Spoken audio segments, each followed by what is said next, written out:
হেদায়েত কেন হারিয়ে যায়? আল্লাহ তাআলা কেবল তার বাছাইকৃত বান্দাদেরই হেদায়েত দান করেন।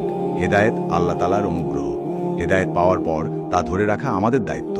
দুর্ভাগ্যজনকভাবে আল্লাহর কিছু বান্দাকে দেখা যায় হঠাৎ খুব ইবাদত বন্দেগী করছেন, কিছুদিন যাওয়ার পর তিনি হেদায়েত হারিয়ে ফেলেন, ইবাদতে আগের মতো স্পৃহা পান না। এর উল্লেখযোগ্য কিছু কারণ নিম্নরূপ। ১. ফিতনা। হেদায়েত পেলেই কারো জান্নাত নিশ্চিত নয়। হেদায়েত প্রাপ্তকে আল্লাহ তাআলা বিভিন্নভাবে পরীক্ষা করেন। নানা রকম ফিতনা তার সামনে আসে। এর মধ্যে সবচেয়ে বেশি ফিতনা হলো বিপরীত লিঙ্গের ফিতনা।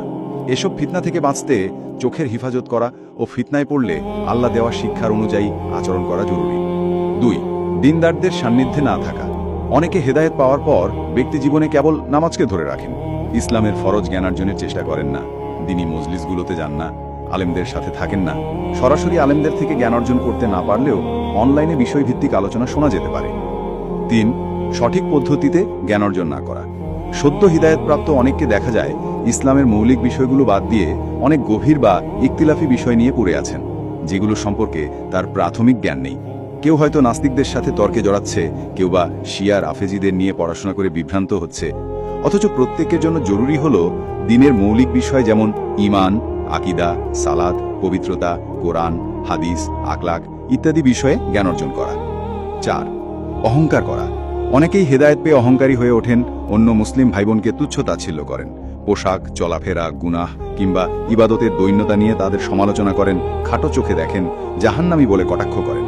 কে হাফ প্যান্ট পরে মসজিদে এলো, কে কানে দুল পরে মসজিদে এলো, কার হিজাব পরিপূর্ণ না ইত্যাদি দোষ ত্রুটি ধরা শুরু করেন। এতেও হেদায়েত হারিয়ে যায়। ৫.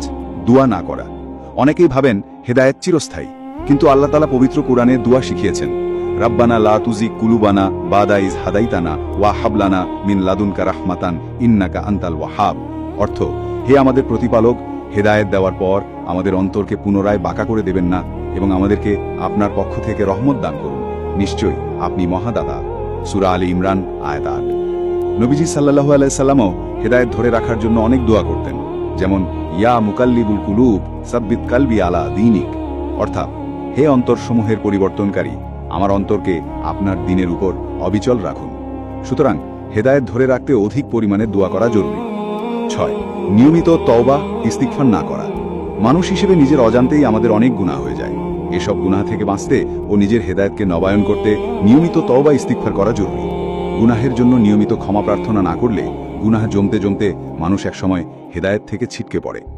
হারিকেনের মৃত আলোককে যেমন বাতাস থেকে রক্ষা করতে হয়, চিমনির ভিতর অনেক যত্নে আগলে রাখতে হয়, তেমনি হেদায়েত ধরে রাখতেও এর যত্ন ও পরিচর্যা করা জরুরি।